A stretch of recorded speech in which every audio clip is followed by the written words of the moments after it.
Hello everyone, आप सभी का स्वागत है मेरे इस यूट्यूब चैनल में। तो मैं आज आप लोगों को डीएमएलटी फर्स्ट ईयर सब्जेक्ट से एनाटॉमी एंड फिजियोलॉजी सब्जेक्ट का दूसरा चैप्टर बताऊंगी, जिसका नाम है सेल एंड टिश्यू। तो पहले चैप्टर में आज हम बात करेंगे कि सेल क्या है, सेल किन किन चीज़ों से मिलकर बना होता है, और सेल की स्टडी को क्या कहते हैं, और उसकी खोज किसने की। तो सबसे पहले बात करते हैं कि सेल है क्या। तो सेल एक जीवधारियों की कार्यात्मक एवं संरचनात्मक इकाई है। जो सेल है कोशिका, तो कोशिका जो है हमारे जीवन की मतलब जीवित व्यक्ति जो जीवन धारण करते हैं वो जीवधारियों की संरचनात्मक एवं कार्यात्मक इकाई है। दूसरा है कि सेल किन किन चीज़ों से मिलकर बना है। तो सेल आइटम से मिलकर के, बहुत सारे आइटम मिलकर के जो है मॉलिक्यूल्स बनाते हैं, और बहुत सारे मॉलिक्यूल्स मिलकर के कंपाउंड बनाते हैं, और बहुत सारे कंपाउंड्स मिलकर के सेल का निर्माण करते हैं। सेल सबसे छोटे आइटम्स होते हैं, ये बहुत बारीकी होते हैं। इसके बाद मॉलिक्यूल्स होते हैं थोड़े बड़े, फिर उससे थोड़े बड़े कंपाउंड्स होते हैं, फिर उससे थोड़े बड़े सेल होते हैं। पर सेल को भी हम अपनी खुली आंखों से नहीं देख सकते, इसके लिए हमें माइक्रोस्कोप की आवश्यकता होती है। हम इसे माइक्रोस्कोप में देख सकते हैं।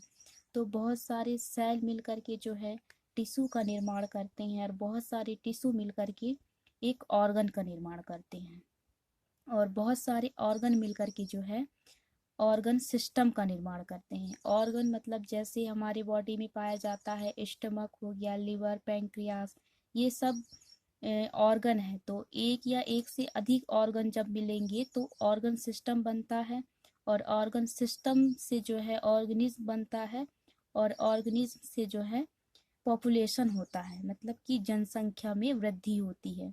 इसके बाद हम बात करते हैं कि सेल की स्टडी को क्या कहते हैं, सेल के अध्ययन को क्या कहते हैं। तो सेल के अध्ययन को हम साइटोलॉजी कहते हैं। इसके बाद है कि सेल की खोज किसने की। तो सेल की खोज जो है रॉबर्ट हुक ने 1665 में किया। इसके बाद हम बात करते हैं सेल। तो ये सेल का स्ट्रक्चर है। ये जो बीच वाला भाग है इसे हम न्यूक्लियस कहते हैं, ये न्यूक्लियस है। और इसके बाहर वाला जो भाग है इसे हम इसे साइटोप्लाज्मा कहते हैं। ये जो बाहर वाला भाग है इसे साइटोप्लाज्मा कहते हैं, और जो सेल के किनारे वाला भाग है इसे सेल मेम्ब्रेन कहते हैं। ये सेल मेम्ब्रेन जो है प्रोटीन, लिपिड और कोलेस्ट्रॉल से मिलकर बना होता है। तो ये जो बीच वाला भाग है और ये जो किनारे वाला भाग है, इसे छोड़कर जो ये पूरा जो द्रव्य पदार्थ है ये सब जो है साइटोप्लाज्मा कहते हैं इसे।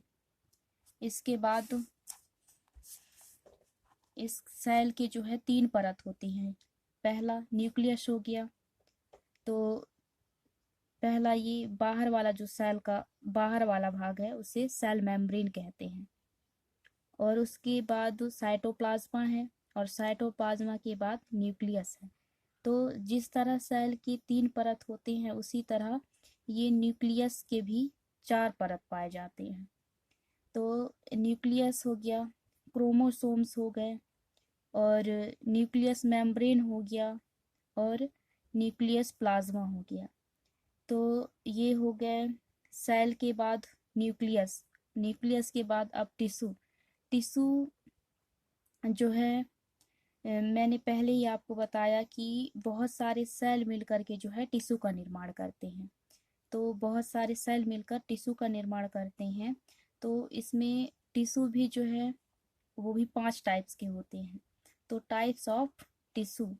तो टिश्यू पहला है कनेक्टिव टिश्यू, दूसरा है मस्कुलर टिश्यू, तीसरा है नर्वस टिश्यू, चौथा है एपिथेलियस टिश्यू, और पांचवा है ग्लैंड टिश्यू। इसके बाद हम बात करते हैं ऑर्गन। तो ऑर्गन जो है बहुत सारे टिश्यू मिल करके जो है ऑर्गन का निर्माण करते हैं। ऑर्गन कहें तो स्टमक। इसके बाद है सिस्टम। तो हमारी बॉडी में जो है बहुत सारे सिस्टम पाए जाते हैं और बहुत सारे सिस्टम मिल करके जो है हमारी पूरी बॉडी का निर्माण करते हैं। तो जैसे respiratory system, digestive system, urinary system, reproductive system, nervous system, endocrinology system, circulatory system, muscular system और स्केलेटिक सिस्टम। ये सभी सिस्टम हमारी बॉडी के अंदर पाए जाते हैं और बहुत सारे सिस्टम मिलकर के जो है हमारी बॉडी का निर्माण करते हैं। इसके बाद हम अगली वीडियो में बात करेंगे इसके आगे।